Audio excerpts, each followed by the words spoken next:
বিবাহতে বন্দিশ লাগানো থাকলে তো দেখবেন যে ওই বিবাহ শত চেষ্টা করেও হয়ে যাবে না। কখনো কখনো দেখা যায় যে বংশগত খুব ভালো, তারপরে আপনার বলি যে মেয়ের চেহারাও ভালো, আদব আখলাক ভালো, ইমানি আখলাক ভালো, সব কিছু ভালো হওয়া সত্ত্বেও বিবাহ মনে হয় হয়ে যাবে কিন্তু ভেঙে যায়। তো ওকে হাজিরাত করে দেখবেন ওই বন্দিশ লাগানো আছে, না হয় জিন্নাতের আশেক জিনের আসর আছে, তা না হয় জাদুতে আক্রান্ত আছে, বা যে কোনো একটা সমস্যা রয়ে গেছে। এই জন্য ওই মেয়েটিকে বারবার চেষ্টা করেও বিয়ে দেওয়া যাচ্ছে না। তো সম্মানিত হযরত, আসলে এই সমস্ত বিবাহের বাধা হইলে আপনার করণীয় হলো যে ইমানি রুহানি অর্থাৎ কোরআনি চিকিৎসা করা।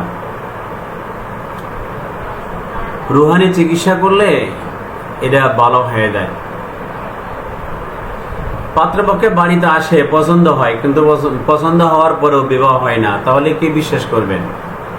এটা অবশ্যই মানতে হবে যে ওই বন্দিশ মারা আছে। বন্দিশের ব্যাপারে দুটা কথা বলি।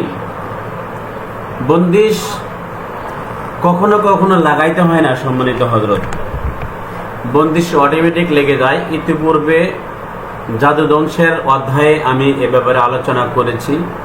তারপরেও যে মেয়েদের বিবাহ হয় না তার ব্যাপারে আবার একটু আলোচনা করি। সেটা হলো কখনো কখনো রূপ সৌন্দর্যের কারণে ভিতরে অহংকার চলে আসে, তাকাব্বুর ফকর চলে আসে।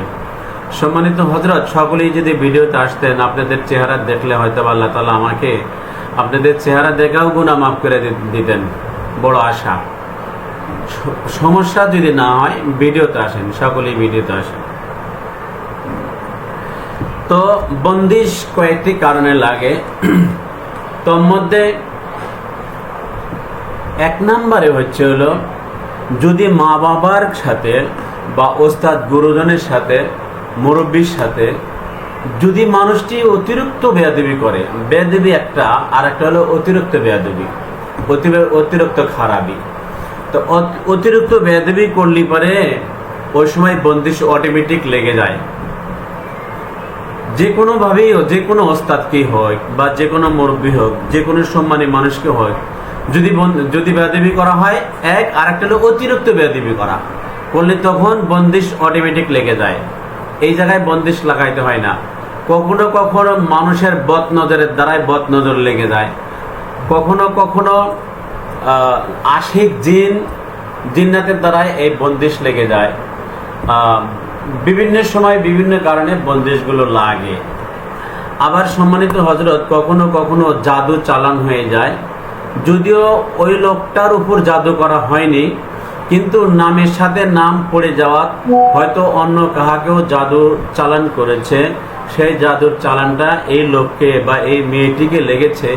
লাগার কারণে তাকে অতিরিক্ত জাদুর কারণে তার বিবাহ হচ্ছে না।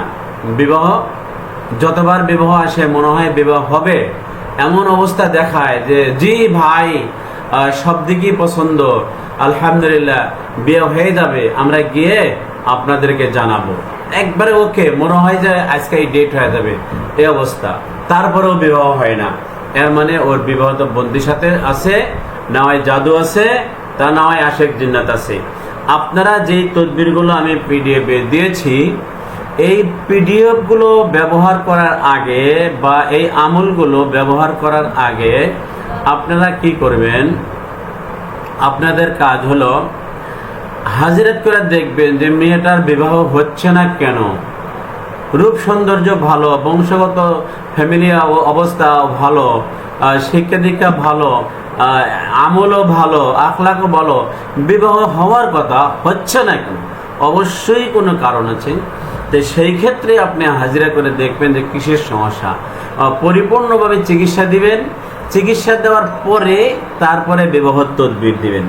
তারপরে বিবাহ তদবির দিলে দেখবেন যে আল্লাহ তাআলার মেহেরবানিতে বিবাহ দ্রুত হয়ে যাবে।